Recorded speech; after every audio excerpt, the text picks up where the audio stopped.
ప్రత్యేకంగా ఇక్కడ రైల్వేస్ గురించి రైల్వేస్ మంత్రి గారిని కలిసినప్పుడు ఇక్కడ జోనల్ ఆఫీస్ టెంపరీ ఆఫీసు మన డెక్లో పూర్తయిపోయింది. అతి త్వరలో దాన్ని ప్రారంభించాలని మంత్రి గారిని కోరడం జరిగింది. ఆయన కూడా నెక్స్ట్ 1-2 monthsలో టైం చూసుకుని వస్తానని చెప్పారు. అది కాకుండా గెజెట్ ఇష్యూయింగ్ అండ్ జోన్ ప్రారంభించడం కూడా ఆయనతో చేస్తే ఇప్పుడు వర్క్ చాలా ముందుకు వచ్చింది. We'll do it very soon అని చెప్పారు. నేను రిక్వెస్ట్ చేసింది ఏంటంటే, సార్ ఆ జోనల్ ఆఫీస్ ఓపెన్ చేసే టైంకే మనం చేసేస్తే బాగుంటుంది, so please work it out sir అని అడగడం జరిగింది.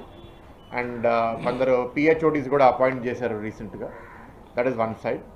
సెకండ్, ఇప్పుడు రైల్వే స్టేషన్ మొన్న విజిట్ చేశాము. రైల్వే స్టేషన్ ప్రాజెక్ట్ మీ అందరికీ తెలుసు, ఒక ఇంచుమించు 500 కోట్లతో అవార్డు అయింది. కోర్టులో ఒక లిటిగేషన్ వల్ల 1 సంవత్సరం పోగొట్టుకున్నాము. ఇవాళ అది పని స్టార్ట్ చేశారు, కానీ ఈ సంవత్సరం పోగొట్టుకోవడం వల్ల రైల్వేస్ దాని స్కోప్ పెంచారు. ఏంటి అంటే station building, parking, lines addition. Railway స్టేషన్లో ఇవాళ 14 ప్లాట్ఫామ్స్ రాబోతున్నాయి. అంటే 6 ప్లాట్ఫామ్స్ యాడ్ చేసి ఇంకో 6 లైన్స్ యాడ్ చేస్తున్నారు.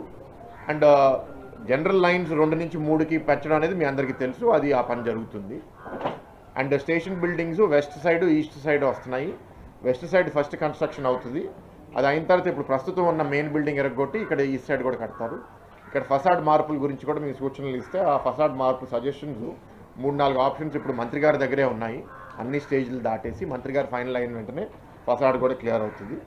వెస్ట్ సైడ్ ఏరియాలో ఇంచుమించు 1500 బైక్లు, 350 కార్లకి పార్కింగ్ కూడా సృష్టించబోతున్నారు.